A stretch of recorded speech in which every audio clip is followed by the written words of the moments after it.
Sobat Bincang, jumpa di program Bincang Kita. Bercakap bersama, mencari makna.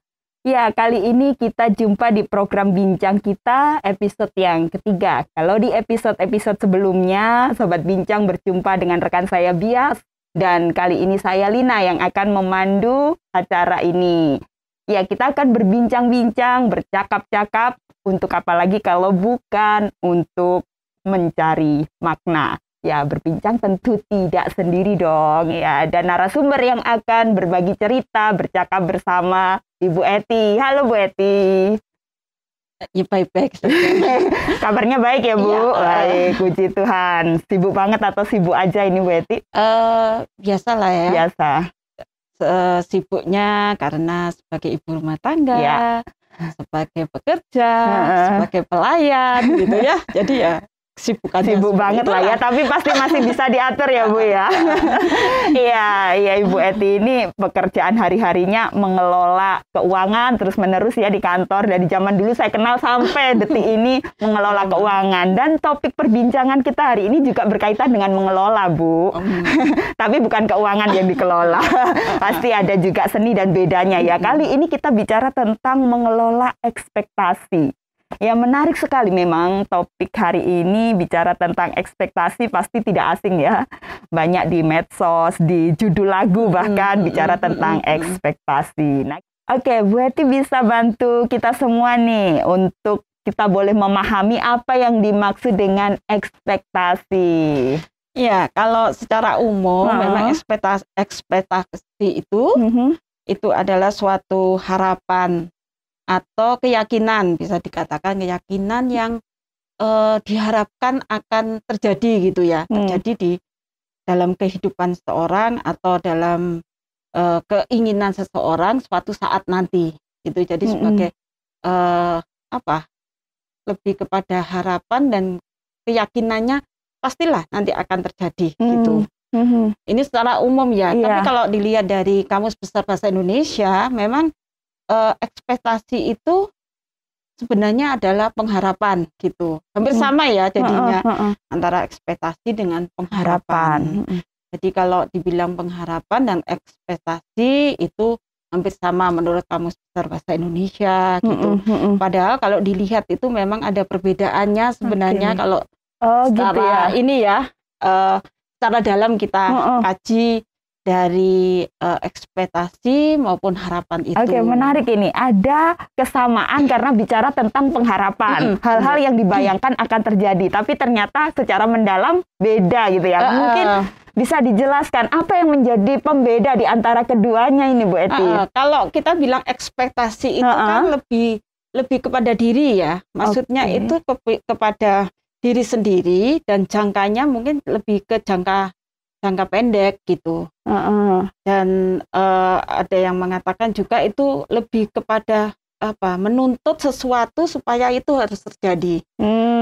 Kalau harapan itu kan berbedanya, harapan merupakan sesuatu yang lebih fleksibel.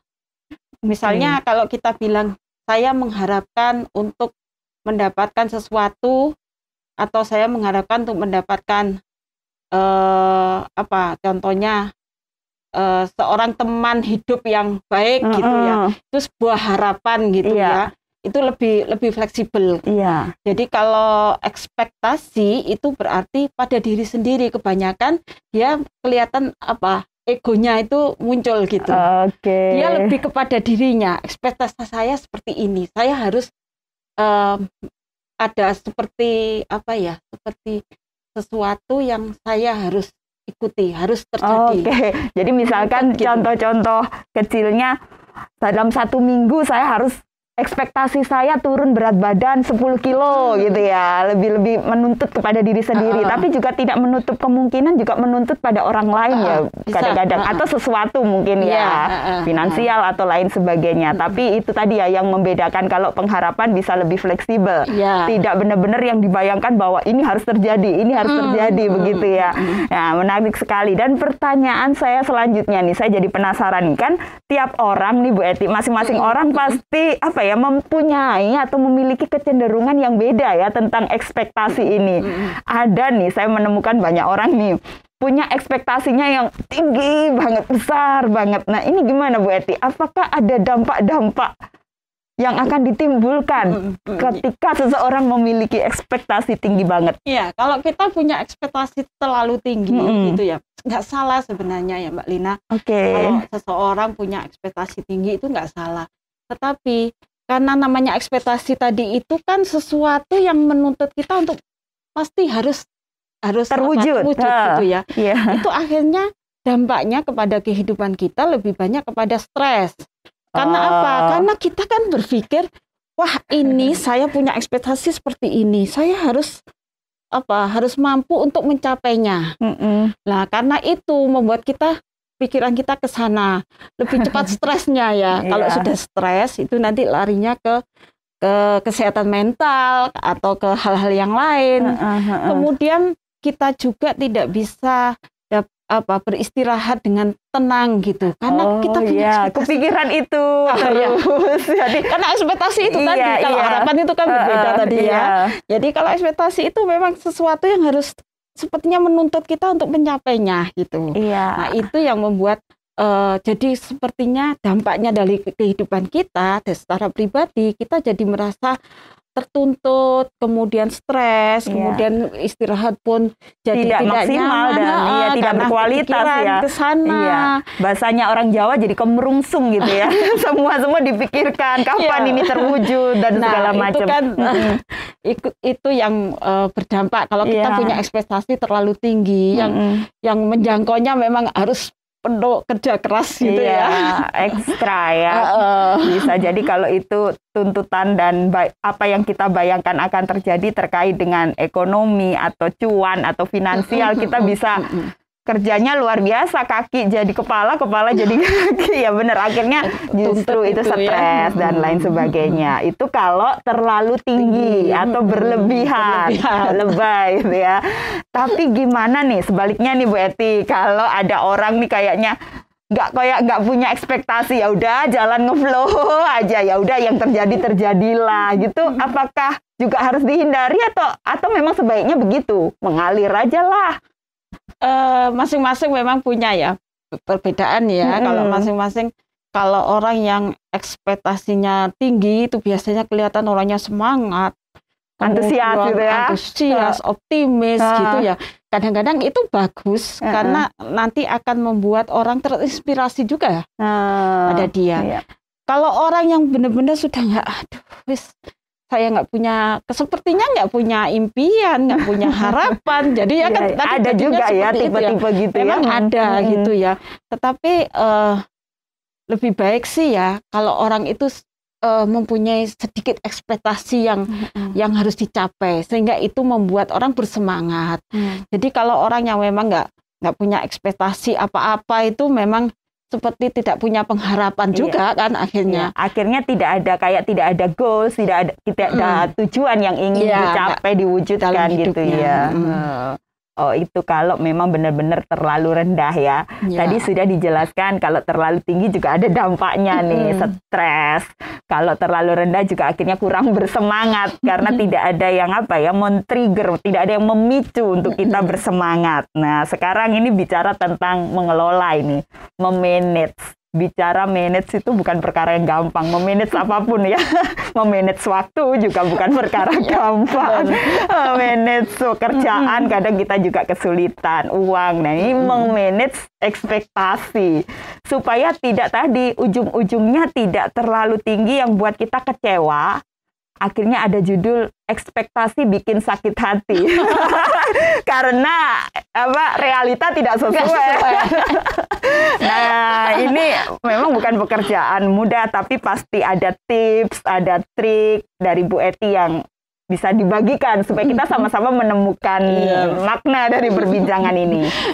Tadi Mbak Lina bilang kalau ekspektasi sakit hati, bikin sakit hati.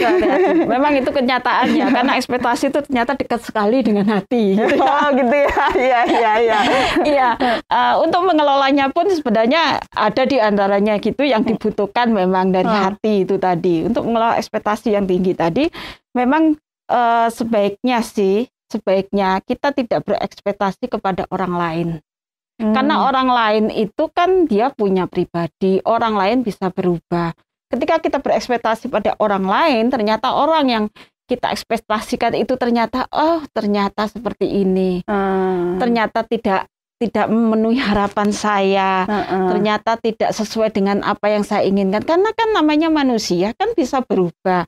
Manusia bisa punya keinginan sendiri dan tidak bisa kita kendalikan. Nah, itu jadi caranya kita mengelola, jangan berekspektasi kepada orang lain. Ya, itu juga tadi kalau bicara soal hati juga kita mulai dari awal memang harus bisa memaafkan diri sendiri. Ekspektasi itu kan menuntut kita untuk bisa mencapainya. Tetapi ternyata pada kenyataan kadang-kadang kita nggak mampu mencapainya. Dan itu sering terjadi kan. Nah, itu yang harus kita ingat, bahwa kita bisa memaafkan diri saya. Nggak semuanya kita bisa lakukan. Artinya gitu ya. Akhirnya kita memaklumi ya, aku memang nggak bisa nih, tapi harus berjuang lagi gitu ya. Tidak justru ketika tidak sesuai dengan realita kita benar-benar yang down, yang jatuh atau menyalahkan diri sendiri. Nah, itu kan dari hati juga ya tadi ya. Jadi kemudian jadikan ekspektasi itu realistis ya. Jangan nggak realistis lah. Contohnya gimana nih? Contohnya misalnya tiba-tiba saya pengen jadi presiden. Kan nggak realistis ya, jauh gitu ya. Kita coba untuk melihat ekspektasi kita itu agak sedikit realistis. Jadi nggak terlalu tinggi sekali, tetapi paling tidak kita kemungkinan besar kita bisa mencapainya. Kita bisa melakukannya, kita bisa, karena tadi kan kalau ekspektasi itu menuntut kita bisa goal melakukannya. Nah, itu artinya berarti kita harus bisa untuk paling tidak kita bisa lebih mendekati lah ke sana gitu ya. Dan kemudian juga kita dari hati tadi kita juga harus belajar bersabar ya. Karena ekspektasi itu kan nggak instan langsung ini langsung dapat gitu ya. Kita harus belajar itu tadi. Kalau dari hati kita harus pertama memaafkan, bisa memaafkan diri sendiri, kemudian kita juga bisa bersabar dengan keadaan itu supaya gak langsung jelek, langsung tiba-tiba gitu, tapi kita bersabar untuk dapat memperolehnya. Ekspektasi itu juga, kemudian kita juga harus bisa berpikir secara fleksibel. Jadi kita fleksibel ya dalam melakukan berekspektasi itu. Keadaan itu bisa kita lebih tarik ulur ya. Jadi tidak kaku, tidak saklek gitu ya. Ini ya ini, itu ya itu, tidak seperti itu. Jadi lebih ke fleksibilitas kondisional sesuai dengan keadaan. Ya, ada banyak tips ini tadi yang rasanya bisa kok kita kerjakan ya. Kalau kita mau, kita bisa tidak terlalu berekspektasi atau bahkan tidak berekspektasi pada orang lain. Artinya nggak boleh ya, Bu, kita misalnya punya ekspektasi pasangan kita bakalan romantis sama kita. Nggak boleh ya punya impian-impian kayak gitu. Boleh sih ya, berekspektasi, tapi ketika kita tidak menemukannya, jangan kecewa gitu ya.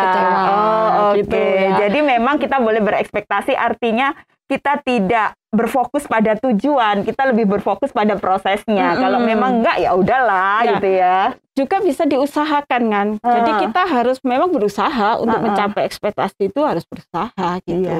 Siapa tahu dengan usaha kita jadi misalnya pasangan lebih seperti yang kita harapkan, gitu, kita bayangkan, kita ekspektasikan, iya, benar-benar, iya, menarik sekali. Ada banyak tips tadi. Sabar itu memang kunci dalam segala hal ya.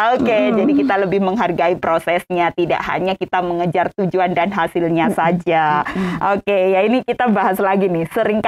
Kerap kali bahwa realita tidak berjalan sesuai ekspektasi tadi ya. Nah, bagaimana menghadapi hal ini, Bu? Ketika ekspektasi tidak sesuai dengan realita, bagaimana kita bisa tidak yang kecewa, tidak yang jatuh, yang akhirnya bahkan depresi gitu? Gimana kita bisa atur diri kita?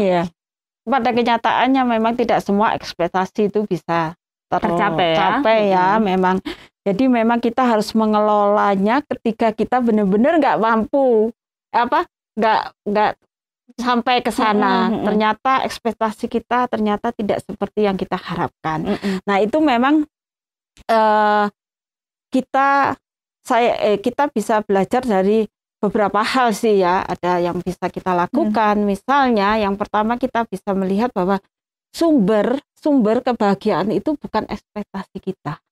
Jadi kalau dalam hidup ini kan bukan cuma ekspektasi itu yang membuat kita bahagia, tetapi ada hal lain. Misalnya ketika kita tidak mampu mencapai dalam segi pekerjaan kita yang ekspektasi kita tinggi, kemudian kita tidak bisa mencapainya di sana.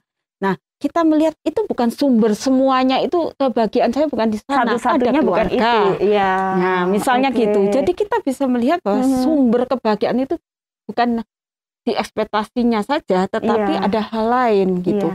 Kita bisa mencari hal lain yang membuat kita lebih berbahagia, bukan hanya ekspektasi itu saja. Ketika kita memang benar-benar nggak bisa mencapai ekspektasi itu ya. Kemudian yang kedua, kita juga bisa melihat sisi positifnya dari kegagalan itu. Nah, itu dia. Kita lihat apa sih sebenarnya. Oh, saya tidak bisa mencapai ini karena mungkin karena sesuatu yang kita lihat dari sisi positif. Jangan semuanya dianggap negatif. Jadi kita bisa melihat bahwa ada sisi positif dari kegagalan kita untuk tidak bisa mencapai ekspektasi kita itu. Ya, kemudian juga bisa dari setelah kita merasa gagal, kita tidak mampu, itu dari situlah kita mulai berjuang kembali. Dari belajar yang gagalan tadi, ekspektasi kita, mungkin waktu itu terlalu tinggi, gitu ya misalnya ya. Akhirnya kita menemukan itu ya. Kalau dari segi ekonomi, orang berusaha, mungkin dia punya ekspektasi, wah 1 bulan saya bisa mendapatkan untung ruginya untungnya itu sudah sampai 100 juta misalnya, itu mungkin terlalu tinggi. Jadi belajar dari sana, ternyata kita tidak bisa hanya mencapai keuntungan itu, ada hal-hal yang harus dilakukan. Misalnya ada gitu. Usaha, ada perbaikan begitu ya. Itu belajar dari sana. Jadi kegagalan itu jangan membuat kemudian tadi ya, karena gagal terus kecewa, marah pada diri sendiri, kemudian bahkan putus asa, bahkan sampai stres dan depresi ya. Nah, itu kita harus bisa mengelola yang kegagalannya itu tadi. Kalau tadi kita belajar untuk mengelola ekspektasi kita, yang kedua kita juga belajar ketika kita mengalami kegagalan itu. Nah, kemudian jangan berpikir tentang apa kata orang. Kadang-kadang orang itu hanya sebagai penonton ya. Orang di luar kita itu kan sebagai penonton. Ya, netizen ya, komen aja ya. Sukanya berkomen. Jadi jangan berpikir apa kata orang. Kita harus berpikir tentang diri kita, bagaimana kita bisa bangkit kembali untuk mencapai itu lagi. Kadang-kadang kan banyak sekali yang sudah gak ini kok dia mau usaha lagi gitu misalnya. Akhirnya yang tambah jatuh lah kita ya. Jadi jangan berpikir tentang apa yang dikatakan orang tentang kita. Nah, itu mungkin beberapa hal ya yang bisa ketika kita ternyata ekspektasi kita tidak sesuai dengan realita yang kita harapkan. Iya. Dan itu sering terjadi. Kerap kali kita temui bahkan dalam diri kita sendiri ya. Tentang diri kita, ekspektasi tentang diri, tentang orang lain, tentang sesuatu. Mungkin tadi dicontohkan dalam hal bisnis, misalnya kita usaha, kita maunya scale up gitu ya, kita maunya berskala besar dapatnya, ternyata karena pandemi nggak ada yang datang, gimana nih. Nah, itu kegagalan seperti itu pasti ada hikmahnya. Tadi coba dikelola nih, gimana berinovasi gitu ya. Dan itu bagus sekali. Nah, ini pertanyaan selanjutnya ini bicara tentang sisi spiritual kita ini berarti ya. Ya, ketika kita mengalami kecewa, terpuruk gitu ya, karena sesuatu yang kita bayangkan bakal terjadi dalam impian kita ini pasti terjadi nih, ini pasti terwujud nih, nyatanya enggak gitu ya, jauh bahkan. Dan itu tidak hanya sekali, mungkin berikutnya aku pasti bisa kok, ternyata enggak lagi. Nah, ini ujung-ujungnya protes nih sama Tuhan, komplain gitu ya, bahasa saya malah menyalahkan Tuhan. Gimana sih sikap kita seharusnya sebagai anak Tuhan ketika menyikapi semua tidak bisa terjadi sesuai kemauan kita? Kenapa kok Tuhan tidak tolong gitu ya, tidak memberkati, apa yang menjadi ekspektasi kita tidak menolong kita mewujudkannya gitu. Iya, sebenarnya inti persoalannya kalau kita sudah bicara tentang kenapa Tuhan tidak menolong saya gitu. Pertanyaannya sebenarnya dibalikkan. Ketika kita punya ekspektasi itu, apakah kita melibatkan Tuhan dalam ekspektasi kita? Ya, dalam ini. Ya, jadi apakah kita itu lebih cenderung pada diri sendiri atau Tuhan terlibat gitu ya? Kalau Tuhan tidak pernah kita libatkan, misalnya saja seperti Mbak Lina masak di rumahnya, kemudian kan itu urusannya Mbak Lina, saya nggak pernah ikut campur gitu ya. Terus tiba-tiba salah, terus tidak enak, terus tiba-tiba menyalahkan, itu kan sama seperti itu ya. Saya nggak pernah dilibatkan, saya resep juga ada dari saya. Saya jadi disalahkan gitu ya. Akhirnya jadi kambing hitam gitu itu ya. kan sifat dan sikap manusia itu seringkali seperti itu. Jadi dia lupa ketika itu tidak melibatkan Tuhan dalam perencanaannya dia, dalam ekspektasinya dia, tetapi pada akhirnya dia hanya bisa, waduh kalau gini Tuhan itu nggak peduli sama saya, kan gitu ya biasanya. Padahal kalau kita lihat, kita belajar dari firman Tuhan, di dalam firman Tuhan pun, Tuhan Yesus pun mengalami hal yang sama ketika dia mengalami begitu banyak penderitaan, malah orang-orang yang ada di sekitarnya malah melarikan diri. Perasaan itu kan secara manusia mungkin dikatakan kecewa ya. Iya pastilah ya. Kok ya ketika menghadapi persoalan ini orang meninggalkan malah dia. ditinggal. Nah itu saya bicara karena kalau ekspektasi gagal kan kecewa tadi ya. Jadi itu hampir sama dengan situasi yang ada. Rasul Paulus juga ketika dalam suratnya kepada Timotius, Rasul Paulus pernah mengungkapkan dalam 2 Timotius 4 itu, Rasul Paulus pernah mengungkapkan, ketika aku dalam pengadilan semua kawanku tidak ada. Jadi ekspektasi Rasul Paulus ketika bersama-sama dengan teman-temannya itu akan terus bersama-sama, ternyata kenyataannya tidak. Nah, mungkin satu hal yang penting adalah kita harus melibatkan Tuhan dalam ekspektasi kita. Rasul Paulus mengajarkan bahwa dia hanya berharap kepada Tuhan. Tidak berharap kepada manusia. Nah, itu sebabnya kita belajar untuk kita melibatkan Tuhan dalam seluruh ekspektasi kita. Kita gabungkan antara ekspektasi kita dengan pengharapan kita kepada Tuhan, gitu ya. Misalnya kita berekspektasi tentang suatu hal, tapi kita juga berharap kepada Tuhan. Tuhan ikut campur tangan, kita melekat erat kepada Tuhan, maka Tuhan akan campur tangan dengan apa yang kita pikirkan dan rencanakan. Firman Tuhan katakan, rancanganmu bukanlah rancanganku. Balik ya, betul ya? Iya betul. Rancanganmu bukanlah rancanganku. Jadi biasanya kita merencanakan, tapi belum tentu Tuhan menginginkannya itu.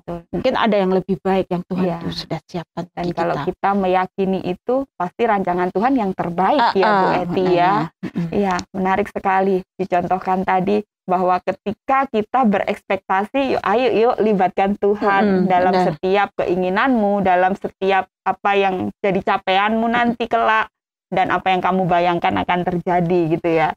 Jadi itu meminimalisir kita akan protes sama Tuhan, karena memang benar-benar kita melekat tadi ya, apapun yang terjadi kita sama Tuhan kok, Tuhan tolong. Dan kalaupun Tuhan izinkan ada gagal-gagalnya nih, pasti Tuhan punya rencana yang terbaik ya buat kita. Ya, thank you Bu Eti. Banyak hal ya obrolan kita hari ini dan penuh faedah ya. Iya, Sobat Bincang, pastinya Sobat mendapatkan dan menemukan makna-makna yang dalam ya terkait dengan ekspektasi sesuai dengan perbincangan kita pada topik hari ini. Ya, memang setiap kita bisa gagal, tapi gagal dengan segala ekspektasi kita bukan akhir segalanya ya Bu Eti ya. Ingat tips-tipsnya tadi ya, kalau sudah terlewat boleh diulang nih ya. Terima kasih untuk kebersamaan Anda, dan kami berharap dan kami senang sekali jika Sobat bisa subscribe channel ini, like, dan juga ketik ya sesuatu di kolom komen, karena itu menambah semangat kami untuk bikin konten-konten yang inspiratif dan memberkati Sobat Bincang. Ya, akhir kata dari studio saya Lina. Dan saya Ibu Eti Rahmawati. Undur diri dan terima kasih. Sampai jumpa di episode selanjutnya.